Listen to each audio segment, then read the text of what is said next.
एक बहुत बड़ा वादा और दुष्प्रचार या कुप्रचार किया गया था कि सोनिया गांधी के अकाउंट में इतना लाख रुपया है, लालू यादव के अकाउंट में इतना लाख रुपया है, सब काला धन है, काला धन है, काला धन है, वापस लाया जाए। वो ईसीआई कह रहा है कि आधार कार्ड को तो हम मनवे नहीं करेंगे। जो 11 सदस्यीय टीम गई थी उसमें मनोज झा का कहना यह है कि हरियाणा में जो हमने देखा, दिल्ली में हमने देखा, और जिस तरह से किया जा रहा है उसमें नीतीश कुमार को इनिशिएटिव लेना चाहिए। एक झोपड़ी में एक आदमी, दो आदमी, एक परिवार, दो परिवार रहता है, फिर मूव करके कहीं और जाता है जी। वो कागज कहाँ से लाएगा? आप माफ कीजिएगा मोदी जी, माफ कीजिएगा सरकार के बड़े बड़े नुमाइंदे और ईसीआई, आपके इस पूरे चुनाव की प्रक्रिया के दौरान इस फैसले पर अब संदेह उत्पन्न हो रहा है। बिल्कुल, लगभग सभी सर्वे में तेजस्वी यादव सबसे पॉपुलर सीएम के चेहरे नजर आए और आधी दूरी पर भी उनसे कोई नहीं है, तिगुना पे पीछे लोग हैं। बिल्कुल, अगर पूरे राष्ट्र भर की बात करें तो बिहार में सबसे पॉपुलर राष्ट्रीय चेहरा चिराग पासवान के केंद्रीय मंत्री रहने के बावजूद, मोदी जी का लगातार बिहार दौरे के बावजूद, अमित शाह का बिहार इंटरवेंशन के बावजूद, सबसे पॉपुलर बिहार में कोई राष्ट्रीय नेता है तो वो राहुल गांधी जी।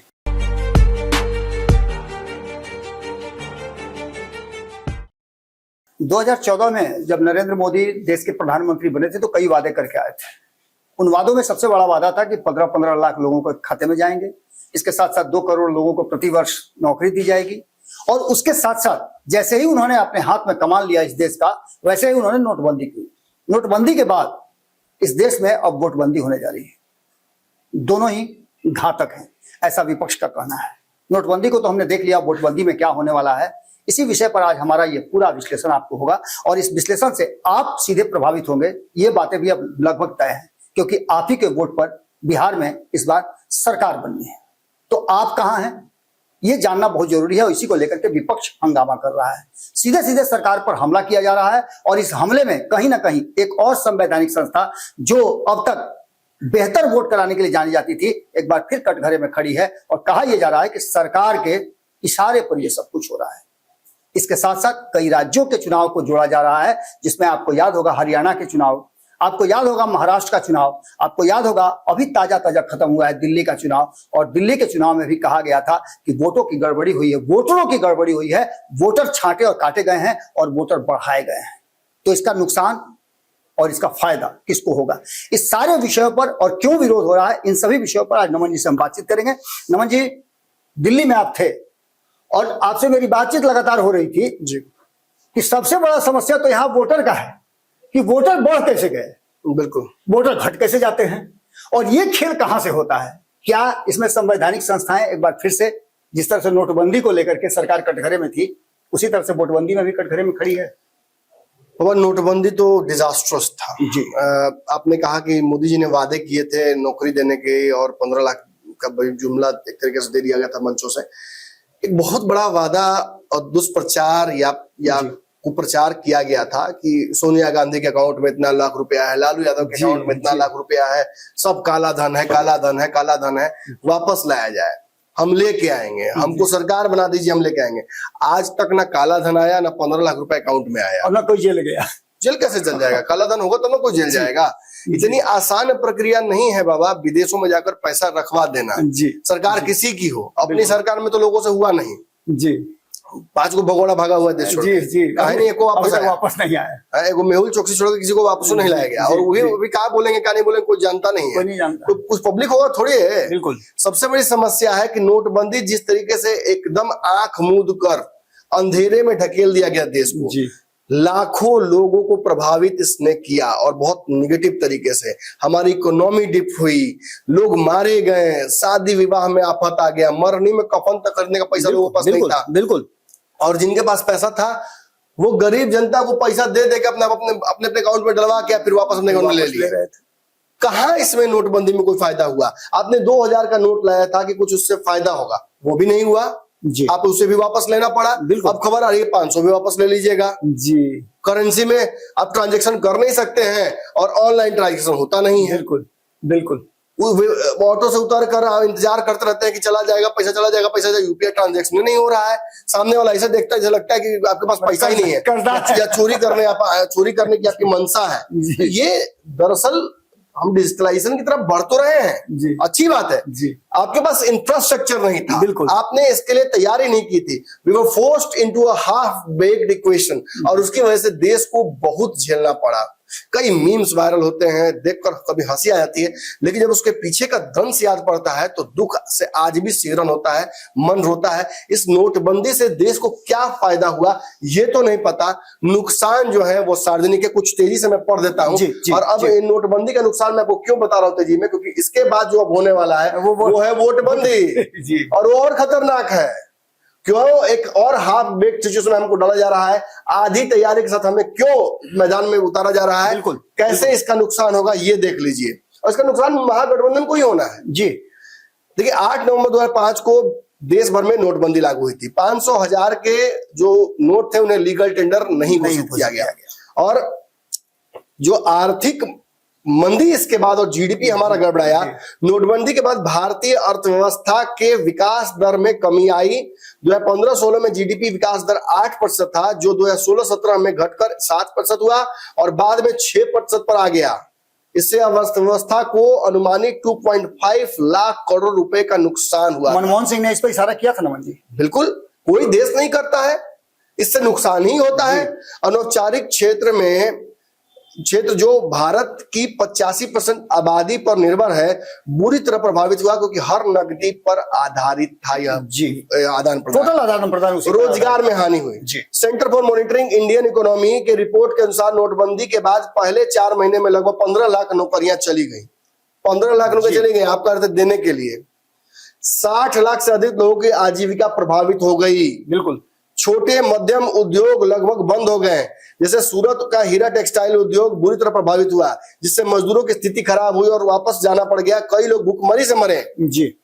बैंकों और एटीएम के बाहर लंबी कतारों में लोगों की जान गई, कुव्यवस्था हुई। इंडियन एक्सप्रेस की रिपोर्ट के अनुसार नोटबंदी के बाद 33 लोगों की मौत सदमे से ही हो गई थी, और लंबी कतारों के इंतजार में भी हुई। कई लोगों की शादियां रुक गई नमन जी। मैं कह रहा हूँ छोटे मोटे लेन देन में दिक्कत आई, क्योंकि नए नोटों की आपूर्ति नहीं हो पाई। एटीएम से 2000 और 500 के नोट निकलते थे, 2000 के नोटों को भजाना मुश्किल होता था। बिल्कुल, भूखमरी आ गई, दवाई नहीं ले पाए लोग।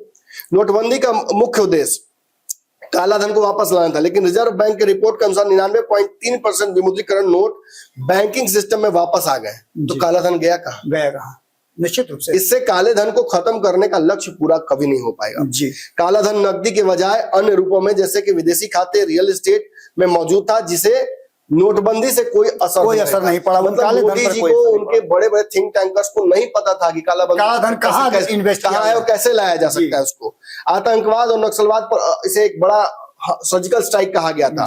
आतंकवाद की घटनाएं नोटबंदी के बाद कितनी हुई हैं ये आप अच्छे से जानते हैं। कृषि और ग्रामीण अर्थव्यवस्था को तो इसने मार ही पूरी तरह से। गांव में अब नहीं दिखते हैं आपको बड़े दुकानदार, अब वो शहरों की तरफ रुख कर गए। और शहरों के, गाँव के जो छोटे छोटे दुकानदार थे उनकी जगह मेगा मार्ट ने ले लिया। बिल्कुल, एक ग्रामीण क्षेत्र में एक जगह कहीं हो जाता है बाजार, उस बाजार में एक मेगा मार्ट खुल जाता है। कौन खुलता है मैं नाम नहीं लूंगा। सामाजिक प्रभाव भी नोटबंदी का बहुत तगड़ा पड़ा। जिनके पास नकदी थी उनके रिश्ते भी एक दूसरे से खराब हुए, और नकदी जो बचा कर घर में रखा गया था इमरजेंसी में, कोटा में, उसको भी निकाल कर लोगों ने दे दिया, जिसकी वजह से नुकसान जबरदस्त हुआ। कठिन परिस्थितियों के लिए सीधा हम वोटबंदी की तरफ बढ़ेंगे। जी बिल्कुल। वोटबंदी क्या है?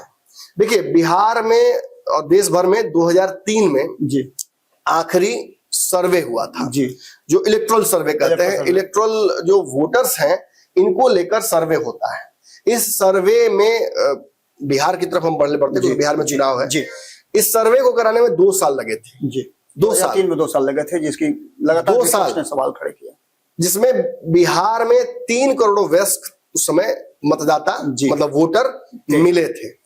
आज बिहार की जनसंख्या ऑफिशियली 13 करोड़ है, लेकिन वो वोटर की संख्या में नमन जी 7.89 करोड़ पूरे हैं। हाँ। और जिसमें वैध वोटरों की जो लिस्ट जारी की है 7.9 करोड़ वोटरों में से जो वैध की लिस्ट जारी की है उसमें 4.9 है। यानी तो मैं उससे भी आसान भाषा में समझाता हूँ। जहां 3 करोड़ वोटर पिछली बार थे 2003 में, अब बिहार में कुल जनसंख्या 13 करोड़ तो कही जाती है, लेकिन मुझे लगता है कि 20 करोड़ के आसपास है बिहार में लोग, 18-20 करोड़ के बीच में होंगे। अब इसमें अनुमानित जो है वो 8 करोड़ वयस्कों का इसमें है, माना जाता है जी। अब समस्या क्या है इसमें, समझने लायक है। जी। 8 करोड़ वयस्कों को अपना जो वोटर आईडी कार्ड है जी। उसे सत्यापित करना होगा। जी। कैसे सत्यापित करना होगा? जो सरकार आपको आधार कार्ड बनवाने के लिए बेचैन की हुई थी जी, जो हर जगह आधार कार्ड को मैंडेटरी कर दी है, वो कह रही है और वो ईसीआई कह रहा है जी। कि आधार कार्ड को तो हम मनवे नहीं करेंगे। जी। अब तक आधार कार्ड पे वोट जाके दे सकते थे, जी। ऐसी प्रावधान बनाए गए। जी जी जी। अब नहीं दे पाएंगे। अब नहीं दे पाएंगे। बिहार में 8 करोड़ लोगों के पास उनका वोटर आईडी होना चाहिए। जी। अब जो 5 करोड़ की मैं बात कर रहा हूं बाबा, इसमें ज्यादातर लोगों के पास वोटर आईडी कार्ड नहीं है। जी। ये एग्जैक्ट आंकड़ा नहीं है, लेकिन 70 लाख लोग तो बाहर रहते हैं। जी। ये 70 लाख प्रवासी आधार कार्ड के अलावा अगर वोटर आई कार्ड बनाने लगेंगे जी। तो मुझे लगता है कि इसकी प्रक्रिया बहुत लंबी हो जाएगी। बिल्कुल। क्योंकि वोटर आईडी कार्ड बनाने के लिए आधार कार्ड मैंडेटरी नहीं है, बल्कि आपको बर्थ सर्टिफिकेट लेके आना पड़ेगा। पिताजी तक का आपको ले आना पड़ेगा कागज। तो ये आसान नहीं होगा। 2 साल में 2003 में आपने ये सर्वे किया था और बिहार में 3 महीने में चुनाव है और आप 3 महीने में सर्वे कर लीजिएगा। 1 महीने 1.5 महीने चल रहा है, लेकिन आप 3 महीने में कर लीजिएगा। ये संभव कहां से है? दूसरा, चुनाव आयोग निश्चित ही एक इंडिपेंडेंट एजेंसी है, लेकिन इस एजेंसी पर भी आरोप इसलिए लग रहे हैं चूंकि एजेंसी ने कुछ चीजें ऐसी की। अब जैसे कि 3 महीने 4 महीने बचे हैं बिहार में चुनाव के, और आप इतने बड़े प्रपोजल के लिए कैसे तैयार हो गए? जी। इस इलेक्टोरल रिफॉर्म के लिए आपके पास चुनाव के बाद भी समय था। बिल्कुल।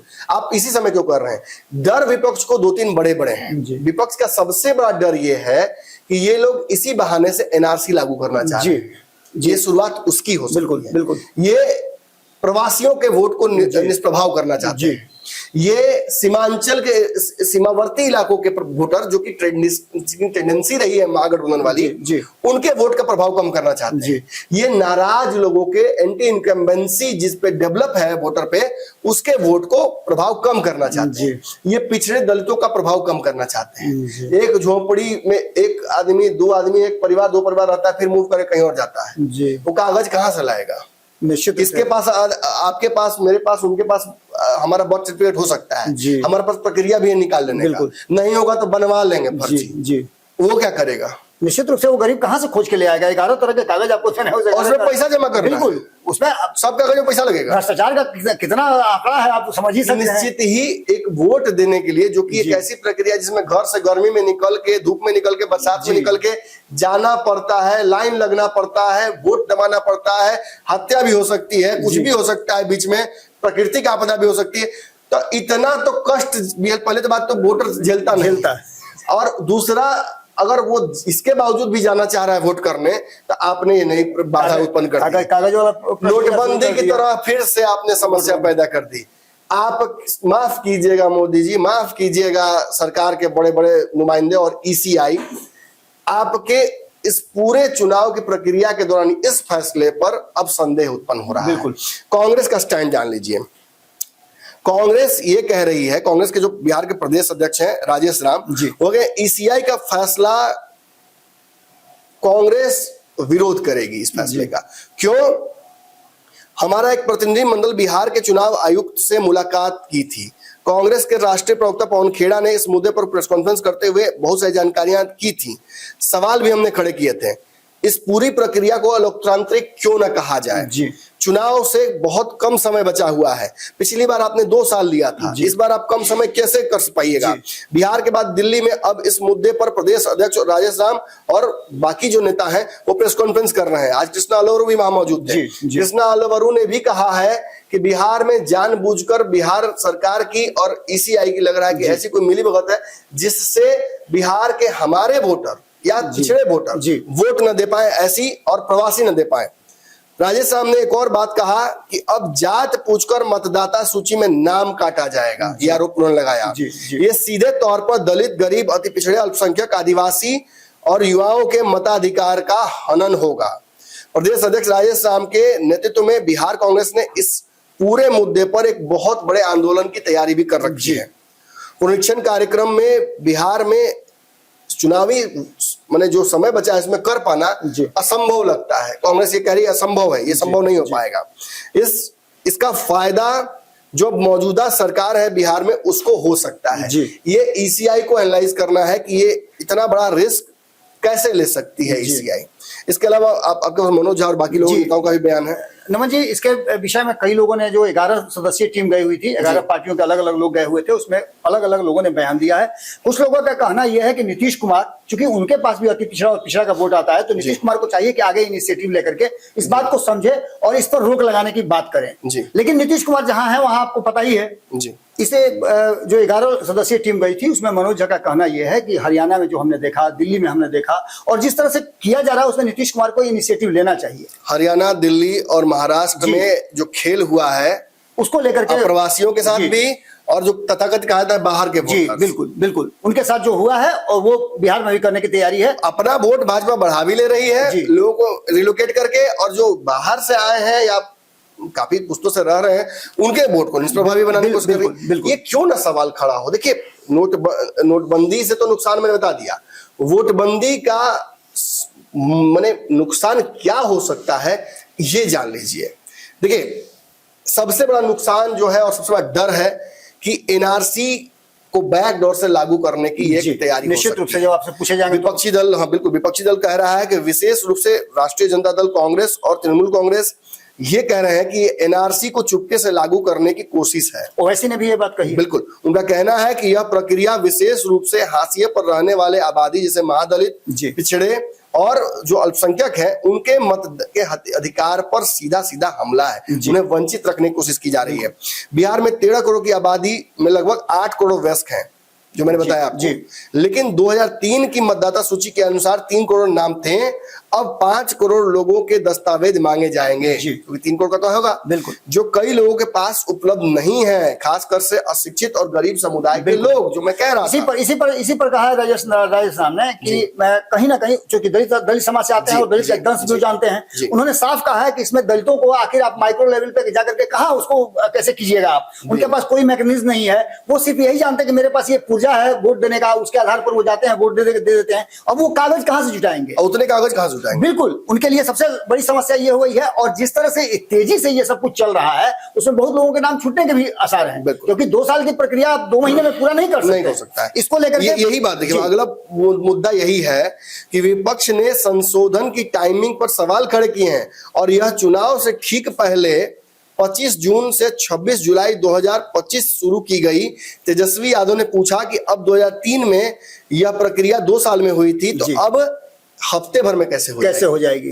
विशेषज्ञों का कहना है कि बिहार जैसे राज्य जहां अधिकांश लोग अशिक्षित हैं, उनके पास जरूरी दस्तावेज नहीं है, इतने कम समय में यह प्रक्रिया अव्यावहारिक है। बिल्कुल।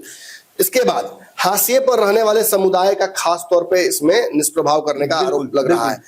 इसमें जो सुधा वर्गीज हैं, जो महादलित समुदाय के में लगातार काम करती हैं, पद्मश्री से सम्मानित हैं, वो कह रही है आधार कार्ड को एसआईआर के लिए जरूरी दस्तावेज में शामिल नहीं किया गया है, जो बिहार की जमीनी परिस्थितियों के अनुकूल नहीं है। बिहार में 70 लाख से अधिक लोग राज्य के बाहर रहते हैं। दस्तावेज की अनिवार्यता से वैध मतदाताओं को वोट देने की और वोटर आई कार्ड बनाने के लिए समय बहुत कम है। इसके साथ साथ नौकरी छोड़ के कौन आएगा? इसके साथ साथ बहुत महत्वपूर्ण पॉइंट है कि 2024 से पहले क्यों नहीं करा लिया आपने? 2024 से पहले करा लो तो आपके पास काफी समय था, बहुत था आपके पास, नहीं कराया आपने। और अब जबकि 2026 से पहले आप 2029 से पहले कराना चाहते हैं, तो बिहार को अभी कराना तो चुनाव करा लीजिए, उसके बाद कराते रहिए जितना जब कराना है। राजनीतिक साजिश का भी आरोप लग रहा है। विपक्ष का आरोप है कि प्रक्रिया सत्तारूढ़ एनडीए विशेष रूप से बीजेपी की ओर झुकाव दिख रहा है, राजनीतिक साजिश लग रहा है, विपक्षी मतदाताओं को कम किया जा रहा है। ममता बनर्जी ने भी बिहार में इस प्रक्रिया का विरोध किया है। इसे पश्चिम बंगाल में होने वाले 2026 के चुनाव को जोड़कर देखते हुए उन्होंने कहा कि इसे उस रणनीति के तहत ही लागू किया गया है। निश्चित रूप से उनको भी बिहार में थोड़ा, बंगाल में पूरा ये खेल करने की कोशिश की गई है। उसके अलावा चुनाव आयोग की पारदर्शिता पर भी इस प्रक्रिया ने सवाल खड़े कर दिए हैं। असदुद्दीन ओवैसी ने कहा कि सुप्रीम कोर्ट ने जब पहले ही स्पष्ट कर दिया था कि बिना उचित प्रक्रिया के मतदाता सूची से नाम हटाए नहीं जा सकते हैं। इस प्रक्रिया को लेकर पारदर्शिता की कमी है और अभाव है। Association for democratic reform ADR के जुड़े राजीव कुमार ने कहा कि इस फैसले को पटना हाई कोर्ट में चुनौती दी जाएगी। मतलब पूरा चांसेस है कि विपक्ष इसे रोकने की कोशिश करेगा। बिल्कुल। जो चुनाव आयोग है उसमें मुख्य चुनाव आयुक्त जो है ज्ञानेश कुमार, उन्होंने दावा किया कि भारत की मतदाता सूची तैयार करने की प्रक्रिया विश्व की सबसे कठिन और पारदर्शी प्रक्रिया है में से एक है जी। तो जब आप खुद कह रहे हैं तो आप 13 करोड़ लोगों के बिहार में, जो कि आपका आंकड़ा है 20 करोड़ लोग हम कह रहे हैं जी, जी। इतने लोगों का आप कैसे कर पाइएगा? बिल्कुल। आयोग ने कहा कि यह संशोधन प्रवास, शहरीकरण और विदेशियों को शामिल करने के कारण जरूरी है जी, जरूरी है। बिल्कुल। फिर विशेषज्ञ कह रहे हैं कि यह पूरी तरीके से फैसला अलोकतांत्रिक है और इसे कोर्ट में चुनौती देकर इसे निष्प्रभावी करना बहुत जरूरी है, वरना चुनाव के फैसले को सीधे सीधे प्रभावित करेगा। जी, अब बताइए बाबा, मतलब ये तो सीधे नोटबंदी के बाद वोटबंदी हो गया ना। बिल्कुल बिल्कुल, इसमें कोई ये तो अगर कांग्रेस इसकी लड़ाई नहीं लड़े, देखिए इसका कारण भी है, बहुत सिंपल भाई मैं बताता हूँ। जिस प्रकार लगभग सभी सर्वे में तेजस्वी यादव सबसे पॉपुलर सीएम के चेहरे नजर आए और आधी दूरी पर भी उनसे कोई नहीं है, तिगुना पे पीछे लोग हैं। बिल्कुल। तो ये इशारा कर रहा है, जैसे ही वोटर हो इनसाइट हो, सब में ये कह रहा है कि सरकार में तेजस्वी यादव ही आ रहे हैं, सीएम वही बन रहे हैं।